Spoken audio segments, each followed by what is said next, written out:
السلام عليكم ورحمة الله وبركاته. دمان بان إسلامية وحكوتو دواتان جوبير أوفيشال بريهان والا كلا باديوي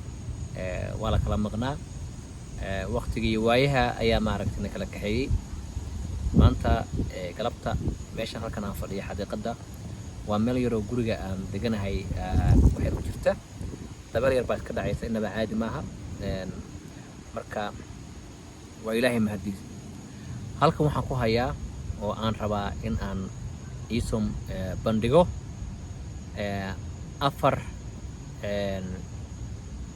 afar siyaabo ama afar barnaamij oo aniga aan sameeyo dadka badankooduna maaragtay sameeyaan aysan laakiin qaarna aqoon qaarna yaqaanaan waxa waaye barnaamijka wuxuu yahay waxa barnaamijka la yiraahdaa dhiirigelin waxa waaye naftaada inaad marka hore dhiirigelisaa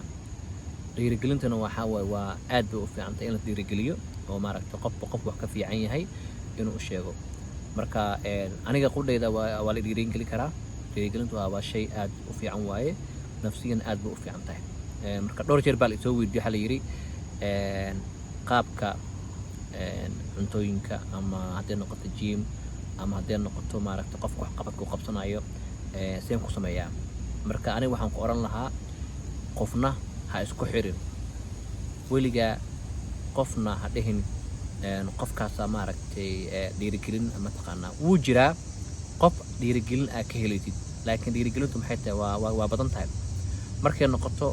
dhiirigelin hadday noqoto xagga jimka hadday noqoto dhiirigelin xagga cuntada dadka badanka maaragtay way is dhiirigeliyaan laakiin aad bay ugu yar tahay waxyaala badan ku dhiirigeliya way jiraan horta midda koowaad waxa waaye muhiimadda koowaad waxa waaye maadaama dad muslimiin aan nahay kow more important waxa waaye waa salaada in maaragtay salaada tukato ummadda ay ka amaan hesho dadka aan dhibin shanta salaada tukato waa that important waaye kow labo waxa waaye qaabka cuntada adiga aad u cunaysid waa inaad bedeshaa haddii adiga maaragtay cuntooyinka cunaysay haddii ahaayeen maaragtay cuntooyin ay ku badan tahay saliidda waxaad samaysaa fadlan inaad qalin warqad soo qaadato oo aad qorto waxyaalaha saliidda ku jirto seen ku bedelaa seen isaga yareeyaa dhibaatooyin badan ayay leedahay saliidda oo qofka bini'aadmiga jirkiisa uu ku dhacayo markaan waxaan ku oran lahaa qalin warqad soo qaado waxaad samaysaa bedel qaabka aad cuntada u cunaysid dad baa waxay jecel yihiin ani ahaantayda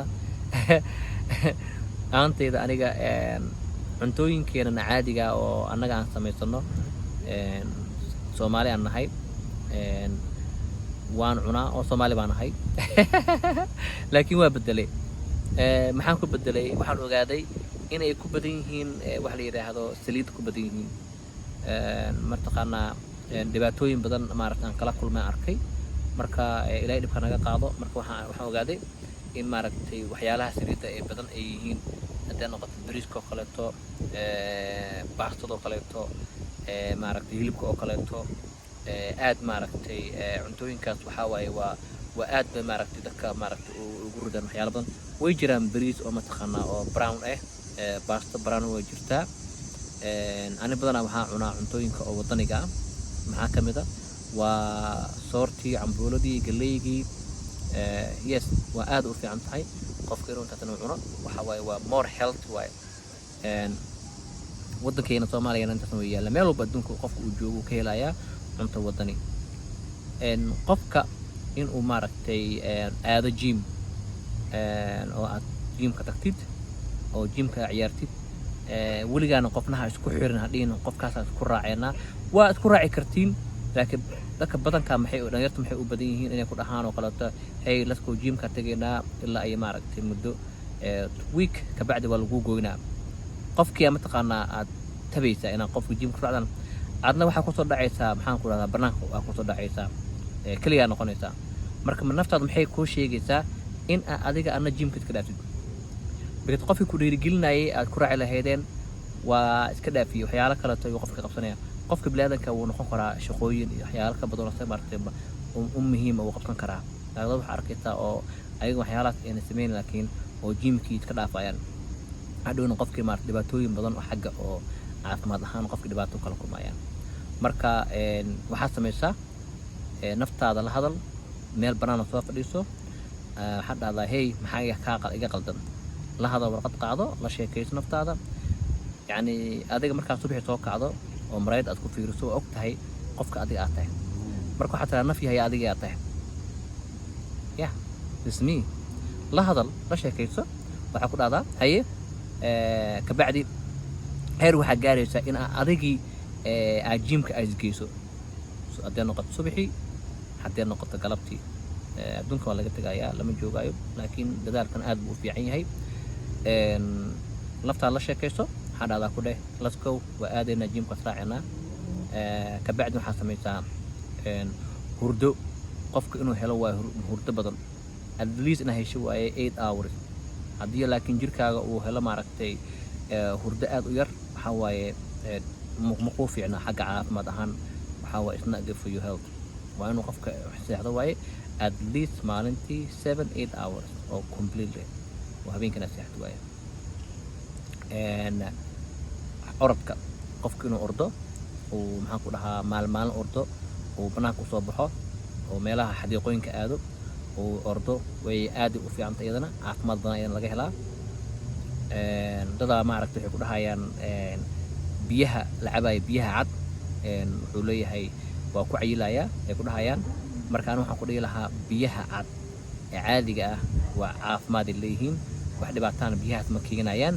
marka waxaan ku dhihi lahaa biyahaas cab maalintii waxaa loo baahan yahay inuu qofka cabo biyaha mawsaxada qofka inuu cabo 4 litir oo maaragtay inuu qofka cabo waa maalintii shaaha badan oo lagu daraayo sonkorta qofka waa inuu mataqaanaa iska yareeya ani ahaantayda shaah oo aan sonkor lahayn waan cabaa oo biyo qandaca calan ku ritaa kafeega isagoo aan sonkor lahayn dad waxaa arkaysaa kafeega iyo sonkor leh caano ku jirta xalwo iyo buskud iyo macmacaan mataqaanaa oo qofka hor yaalla waa alabatation indhaba caadayan waaye marka qofkii moor oo mataqaanaa oo maaragtay cuntooyinka macmacaanka qofkii moor uu cuno waxaa ku dhacaaya waxa la yidhaahdo cholesterol yacni jirka dhiiggaagii baa subaggaagii wuxuu noqonayaa maaragtay dhiigga wuxuu noqonayaa maaragtay inuu noqdo muquu wanaagsanaa marka waxaa ku wanaagsan macmacaan waa cuni kartaa macmacaanka waxaa ku wanaagsan in aad maaragtay biyo cad inaad ku cabtid ama shaah aan sonkor lahayn oo sonkor aan ku jirin kafee aan sonkor ku jirin waa qaadan kartaa maxaan ku rahdaa markaas koleeto waxaa la dhahaye macmacaanku waa cuni kartaa marka halkaas waxaa ku haysta wax la yidhaahdo maxaan ku dhahaa baalantaa ku haystaa yani dhexdhexaad aa ku samaysay ma ku laqanyoonaysa mana ku dhibayso marka barnaamijka aan halkan usoo fariistay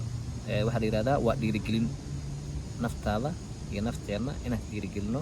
waa aad ay u fiican tahay dhiirigelinta waa very important marka insha allah waxaan leeyahay waxyaalaha aan meesha kusoo sheegay qof walba waa yaqaanaa inaad follow garayso wixii maaragtay oo comment waa igu soo qori kartiin